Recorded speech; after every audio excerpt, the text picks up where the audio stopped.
नमस्कार, मैं अनामिका अजय मिश्रा। जींद उपचुनाव सभी राजनीतिक दलों के लिए किसी चुनौती से कम नहीं है। जींद उपचुनाव के ऐलान के बाद राजनीतिक दलों के बीच शुरू हुई गहमागहमी चुनाव परिणाम तक रहने के पूरे आसार हैं। नामांकन के आखिरी दिन भी राजनीतिक दल उम्मीदवारों के नाम पर मंथन में लगे हुए हैं।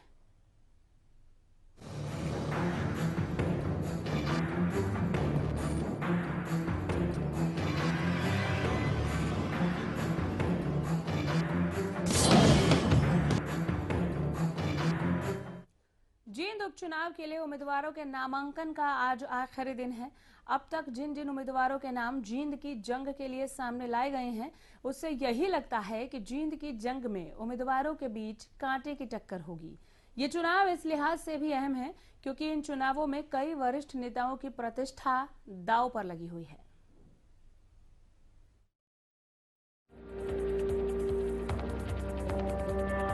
जींद उपचुनाव के लिए नामांकन का आज आखिरी दिन है और सभी दलों ने जींद की जंग के लिए अपनी अपनी तैयारियां तेज कर दी हैं। लोकसभा चुनाव से पहले हो रहे जींद उपचुनाव को सभी पार्टियां सेमीफाइनल के तौर पर देख रही हैं। जींद उपचुनाव के लिए सबसे पहले लोकतंत्र सुरक्षा पार्टी ने अपने उम्मीदवार की घोषणा कर जींद की जंग का आगाज किया। जींद की जंग के लिए एलएसपी ने विनोद आश्री को मैदान में उतारा है। चुनाव को लेकर एलएसपी में उत्साह इतना दिखा कि सांसद और एलएसपी संरक्षक राजकुमार सैनी ने अनोखा तरीका अपनाया। वो अपने उम्मीदवार विनोद आश्री को ऑटो की छत पर बैठाकर नामांकन करने पहुंचे और इस दौरान सैनी ने खुद ऑटो चलाया।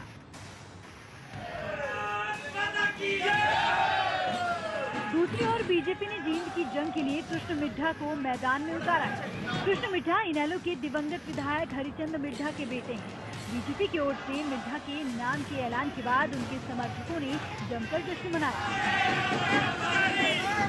समर्थकों ने मिड्ढा को फूल मालाएं पहनाकर बीजेपी के फैसले का स्वागत किया। इस दौरान मिड्ढा ने कहा कि वो जींद की समस्याओं के समाधान को प्राथमिकता देंगे। जींद की सबसे बड़ी समस्या है कि पानी सीवरेज की व्यवस्था को लेकर उद्योग लगाने के लेकर ताकि बेरोजगारों को नौकरी मिल सके, ऐसा मेरा प्रयास रहेगा और मुझे उम्मीद है कि माननीय मुख्यमंत्री जी मेरे इन सब प्रयासों को पूरा करने की कोशिश भी करेंगे। उन्होंने पहले भी निस्वार्थ भाव से और पारदर्शिता से लोगों को, बच्चों को नौकरी देने का काम किया।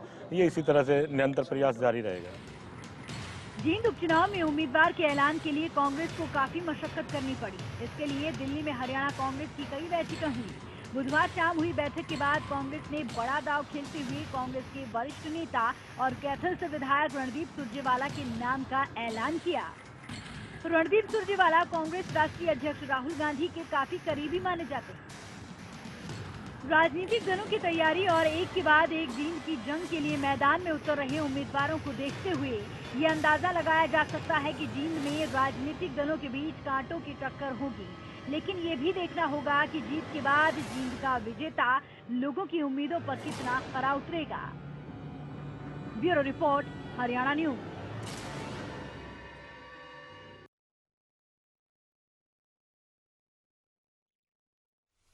तो जींद उपचुनाव के लिए उम्मीदवारों के नामांकन का आज आखिरी दिन है।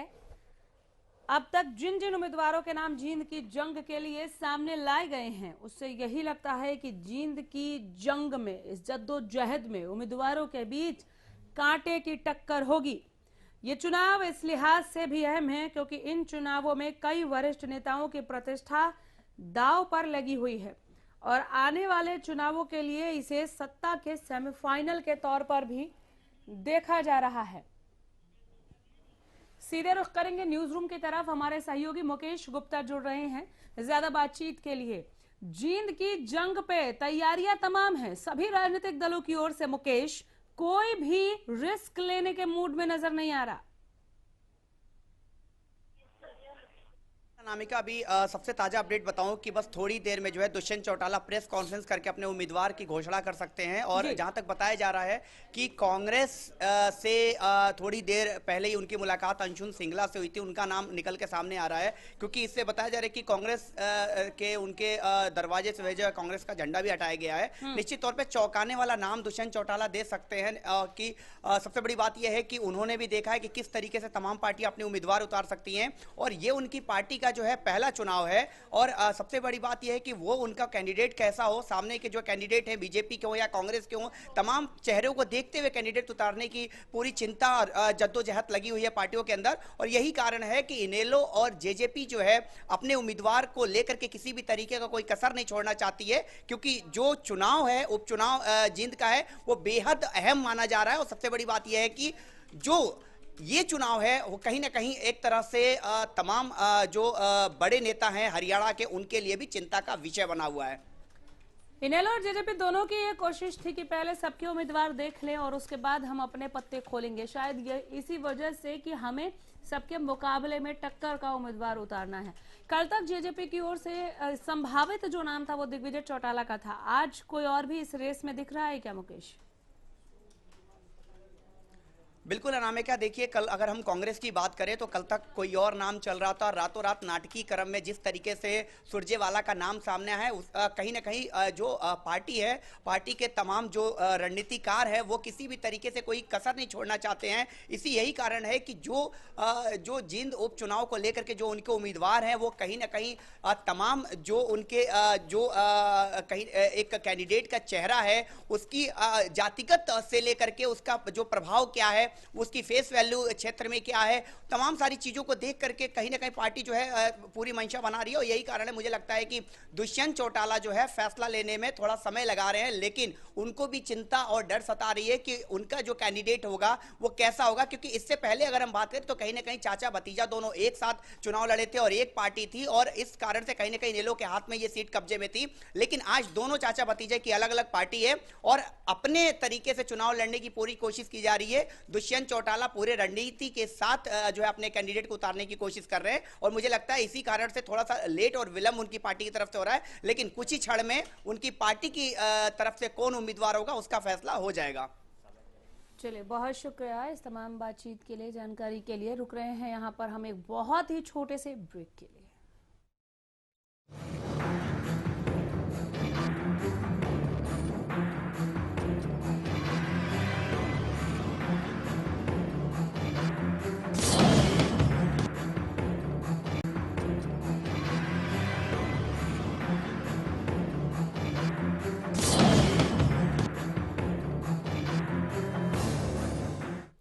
जींद की जंग पर लगातार बात कर रहे हैं। जींद की जंग के लिए तमाम पॉलिटिकल पार्टियों ने पूरी तरह से कमर कस ली है। हर एक की कोशिश ये कि उम्मीदवार ऐसा होना चाहिए इस चुनावी जंग में जो बाकी की राजनीतिक दलों के उम्मीदवारों को कड़ी टक्कर दे। और कृष्ण मिड्ढा का नाम बीजेपी की ओर से आगे रखा गया। आज जेजेपी की ओर से पत्ते खोल दिए जाएंगे। इनेलो की भी भरसक कोशिश है कि सबके नाम एक बार सामने आ जाए और उसके बाद वो अपने पत्ते खोलेगी। इस बीच में कांग्रेस में बैठकों का दौर रहा, एक नाम पर सहमति नहीं बन पाई और अब जो लोग जींद की जंग के लिए सामने हैं इन राजनीतिक दलों की ओर से, कई वरिष्ठ नेताओं की प्रतिष्ठा भी दांव पर है। हरिचंद मिड्ढा यहाँ पर पहले विधायक रहे, स्वर्गीय हरिचंद मिड्ढा, उनके बेटे कृष्ण मिड्ढा को बीजेपी ने मैदान में उतारा है। आपको एक बार फिर बता दें, आज नामांकन का आखिरी दिन है और जींद की जंग के लिए तैयारियां आज और भी ज्यादा रफ्तार पकड़ चुकी हैं। पुरजोर कोशिशें सबकी ओर से, राजनीतिक रण के लिए सेनाएं पूरी तरह से सज गई हैं। ये चुनाव इस लिहाज से भी अहम है क्योंकि इन चुनाव में कई वरिष्ठ नेताओं की प्रतिष्ठा दांव पर लगी हुई है। सवाल कौन जीतेगा जींद की चुनावी जंग, चूंकि ये जीत आगे के लिए बहुत कुछ बता देगी। सत्ता के सेमीफाइनल के तौर पर भी जींद की इस जद्दोजहद को देखा जा रहा है। राजनीतिक विश्लेषक प्रदीप नरूला हमारे साथ इस वक्त फोन लाइन के जरिए जुड़ गए हैं। प्रदीप जी नमस्कार। नमस्कार। जींद की जंग के लिए तैयारियां आप भी देख रहे होंगे जी, क्या कहेंगे, जीत का सेहरा किसके सर सजेगा अगर हम संभावना की बात करें? देखिए, जींद की जंग में सबसे पहले तो ये तय होगा कि जेजेपी और एनएलडी में कौन देवीलाल की विरासत को बचाने में कामयाब रहती, क्योंकि ये जंग अंदरूनी दो पार्टियों की अपने ही जंग है। हाँ। जींद में हमेशा एनएलडी का वर्चस्व रहा है और आज जेजेपी ने वहां पर अपना वर्चस्व कायम करने की कोशिश की है। तो ये अंदरूनी लड़ाई कम से कम ये तो तय करेगी कि इन दोनों पार्टियों में जींद में किसका झंडा बुलंद होगा। और रही बात जिस तरह से कांग्रेस ने अपने प्रत्याशी को खड़ा किया है सुरजेवाला को, तो ये एक तरह से बीजेपी के लिए संजीवनी का काम करेगा, क्योंकि बीजेपी जो कहीं ना कहीं जेजेपी के साथ इस लड़ाई में बराबर की भागीदार नजर आ रही थी, वो अब मुझे लगता है कि एक तरफा होने जा रही है। चलिए, बहुत शुक्रिया इस जानकारी के लिए, धन्यवाद आपका। तो प्रदीप नरोला को भी आप सुन रहे थे। जेजेपी और इनेलो को लेकर बहुत कुछ तय हो जाएगा इस चुनाव में। जींद विधानसभा के बारे में जानकारी कुछ हम ग्राफिक्स के जरिए भी आप तक पहुंचा रहे हैं। कुल वोट 1,69,210 है। पुरुषों की जो वोट संख्या है इसमें वो 90,206 है। महिलाएं 79,004 वोट है महिलाओं के। शहरी वोट की अगर हम बात कर ले 1,04,149 है। ग्रामीण वोट 6561 है। कुल बूथ की संख्या 173 है। यहाँ पर गांव 37 है और वार्ड 31 है। पूरी तरह से तैयारियां जो हैं अपने चरम पर, अपने शबाब पर नजर आ रही हैं। आज नामांकन का आखिरी दिन। ये उपचुनाव सभी राजनीतिक दलों के लिए किसी चुनौती से कम नहीं है। यहाँ दिखाना होगा कि कौन कितना लोकप्रिय है, कौन कितने पानी में। जींद उपचुनाव के ऐलान के बाद राजनीतिक दलों के बीच शुरू हुई गहमा गहमी चुनाव परिणाम तक रहने के पूरे आसार हैं और रहना ही पड़ेगा, रखना पड़ेगा इस जोश को, इस उत्साह को चुनाव परिणाम तक, क्योंकि ये उत्साह, ये चुनाव परिणाम उस उत्साह को दोगुना कर देंगे उस पार्टी के लिए जिसके सिर पर जीत का सेहरा सजेगा। आगामी चुनाव को देखते हुए इस सत्ता के सेमीफाइनल के तौर पर भी देखा जा रहा है। यहाँ से पता चल जाएगा कमोबेश कि किसको कौन कितना पसंद कर रहा है। बिल्कुल इस इलाके में किसका कितना वर्चस्व है, फेस वैल्यू क्या है, ये भी देखने वाली बात होगी।